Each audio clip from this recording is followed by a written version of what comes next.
So at the end of each section, I have conic section. I have essentially applications.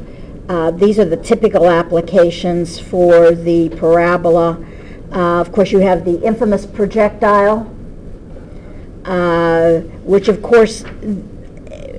you had to think about back in the days where you had the castle tower and the cannon. They didn't actually do a calculation and then come out and measure what the angle was. It's like anything else. They would have a feel for, after being out there and shooting the thing off for a while, exactly how they had to aim it. So maybe they missed the first couple of times, but they knew how to make the adjustment to get in there and get into the castle, or in this case, to kill the other cannon over the hill. But it makes, L projectiles make parabola shapes. And of course, then you have the bouncing ball. You drop the ball and then it hits the ground. When it bounces back up, makes a parabola shape, hits the ground. Every time it hits the ground, it loses what they call momentum. And then it doesn't come up as high the next time, and then eventually it just kind of settles down. And of course, our old furry friend Flipper. Well, I guess he's not furry. Flipper is a non-furry thing.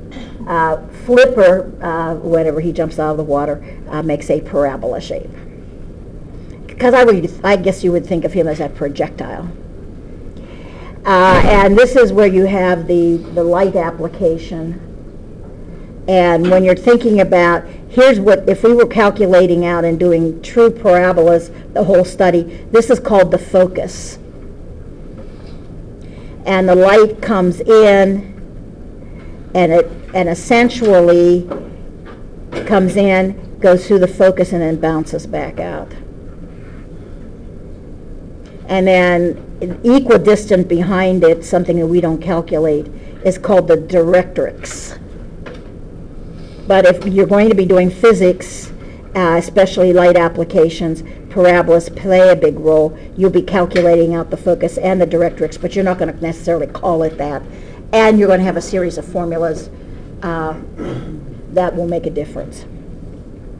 And of course, here's the infamous radar antennas. Again, there's your focus right there. Comes in, bounces, hit the focus, bounces, goes back up again. So anytime you see that kind of shape going on, that's a parabola. So those are some applications which you'll run into if you're going to take engineering and physics classes. Science of some form, you'll run into a parabola somewhere along the way.